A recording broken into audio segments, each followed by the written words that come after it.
So Matt Parker transferred from Lehigh to Penn State. Now, Matt Parker is the brother of Scott Parker, and who was also from Lehigh, and he was an All-American. Now, some of you guys may know Matt Parker, some of you may not, and why is this big news?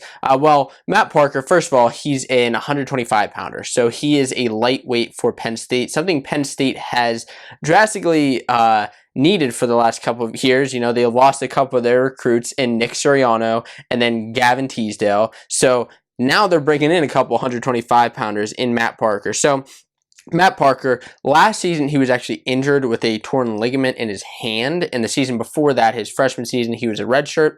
So he is now a sophomore. You know, he may get a medical redshirt in the future, depending on all those things. But in high school, if you guys didn't know him, Matt Parker was actually ranked top 100. He was ranked 10th at 120 pounds in the country, and he was 142 and 17 in a state placer. So he was a pretty solid kid. And he, in his redshirt year 2 years ago, he was 13-2, so he wrestled pretty darn well. I believe 2 of his losses came at Midlands, and that's all he wrestled for that year. So what did he have to say about the transfer, and how did this all come about? Well, Matt Parker, in an interview with the Center Daily Times, which is a Penn State newspaper, he said, "I knew Lehigh wasn't a place that I wanted to be anymore.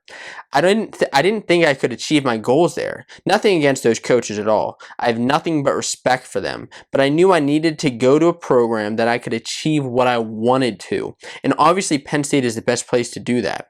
And really, he's right. We've seen Penn State take guys who are obviously good in high school, but even guys that, you know, they did well in high school, and Kale is able to push them to another level to become national champions, multiple-time national champions. And that could be the case with Matt Parker. Now, of course, he's going to have a little bit of competition at 125 pounds. Of course, starting the last couple of years has been Devin Schnupp, who's filling in for Suriano and Teasdale.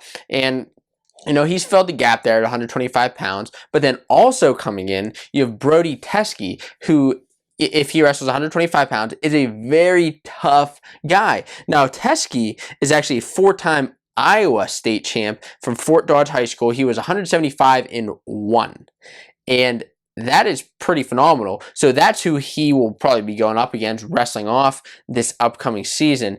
And, you know, Penn State's going to have a pretty stacked lineup again. It's great to hear that we have these guys coming in. You know, as a Penn State fan, of course, it's great to hear this. Maybe if you're not a Penn State fan, it's not so great to hear this. If you're a Lehigh fan, of course, it's obviously a little bit upsetting to see Parker leave the program, whatever those reasons may be. You know, he said he wants to improve in ways that he wasn't at Lehigh. And at Penn State, there's just more competition in the room, and I think that's what a lot of that comes down to. So as well as Parker, Penn State also has Kyle Cannell coming in next year, wrestling maybe 197 pounds, depending on, you know, where the pieces fall.